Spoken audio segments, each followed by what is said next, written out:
Hi there, my name's Andy from the garage, and today I'm going to make a short video about swapping out this EGR cooler on this 2010 VW Transporter TDI. The EGRs on these transporters fail all the time. There's a number of ways they fail. They fail electrically and they also fail mechanically. This one's got 4 fault codes in it, and the job time we've got for this on auto data is 1.3 hours, and you should be able to do it in this amount of time.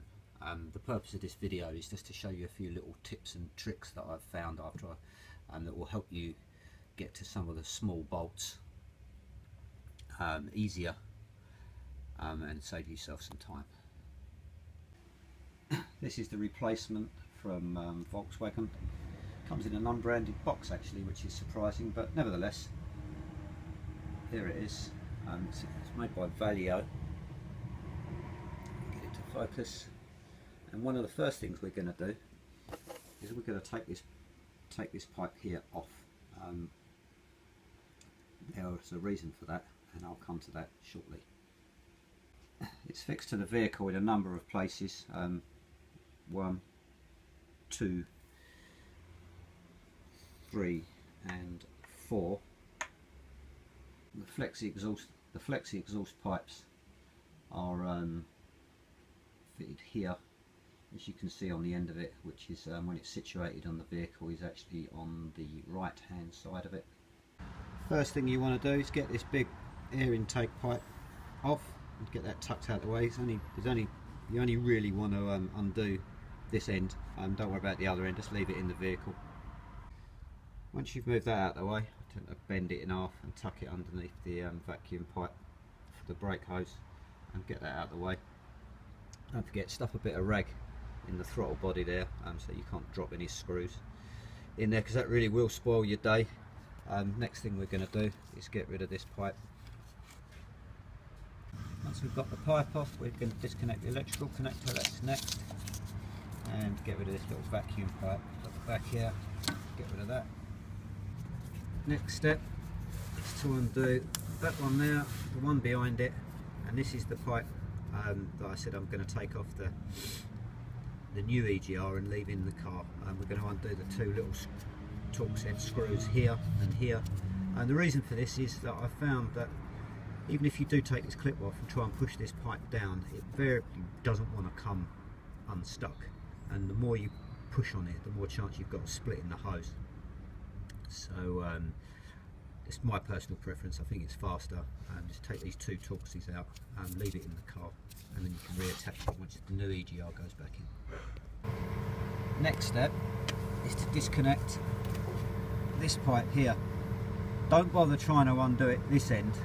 There's 2 nuts here, there's 12s or 13s, just undo them there, leave this pipe attached to the EGR, and then you can swap it out once you've got it out of the vehicle. Once you've undone that pipe, the next 2 you're going to want to undo are these 2 here. Okay, now you're on the last 2. The first one's easy, which is just underneath here. Just below the other side of this pipe, and the very last one's really tricky. It's right around the back. I'll show you what I used to get to that one, and then this EGR will be out of it. The very last one, you're going to have to just stick your hand down the back and feel for it. You're going to need a long Torx socket like this to get at it, because there's all sorts of stuff in the way.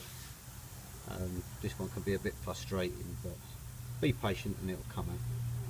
Okay, so that last bolt that you've been fighting to try and get out, or that you're about to fight to try and get out, is there. It is this one right there. So your best thing to do is to put your hand on this pipe, run it round, and then you'll be able to feel it. And then once you've done that, you're out.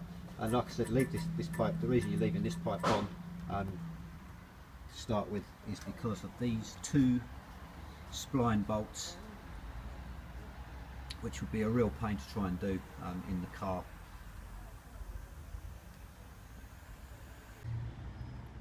Putting it back together is obviously the reversal of removing it. However, I find it easier to put these two in first and then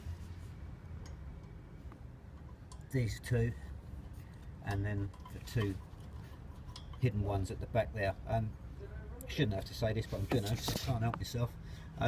Put everything in loose first. Don't tighten anything down until you've got them all in and located and a few turns on them.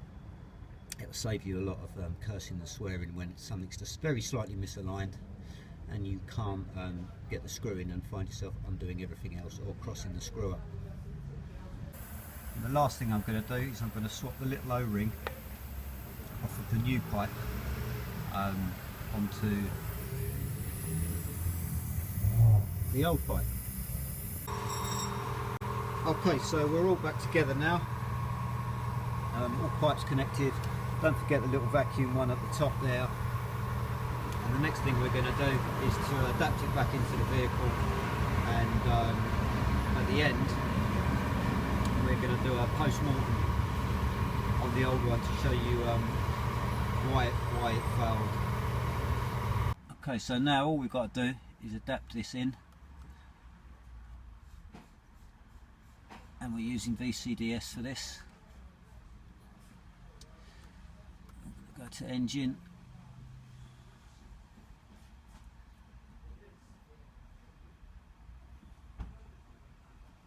we're going to go to fault codes, we're going to clear all the codes, and we're going to go back, we're going to go into basic settings and adaptation of EGR valve. Click go.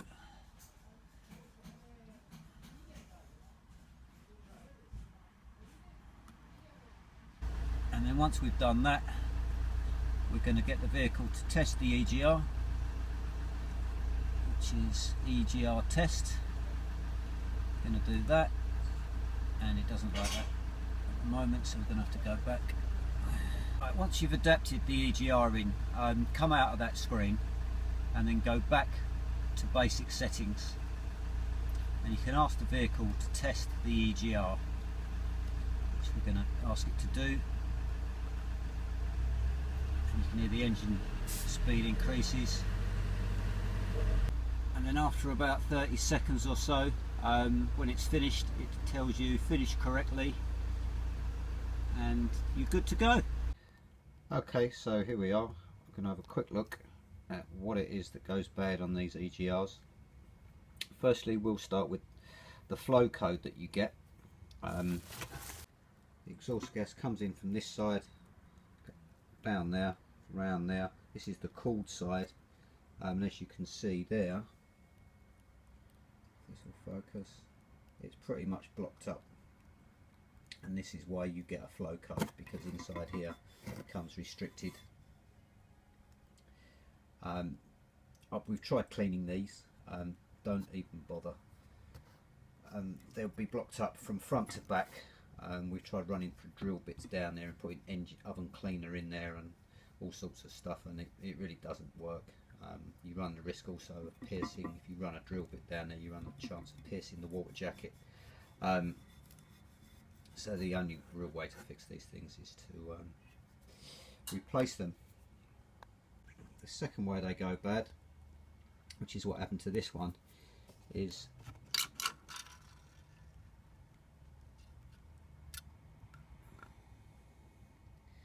they end up taking on water, and as you can see,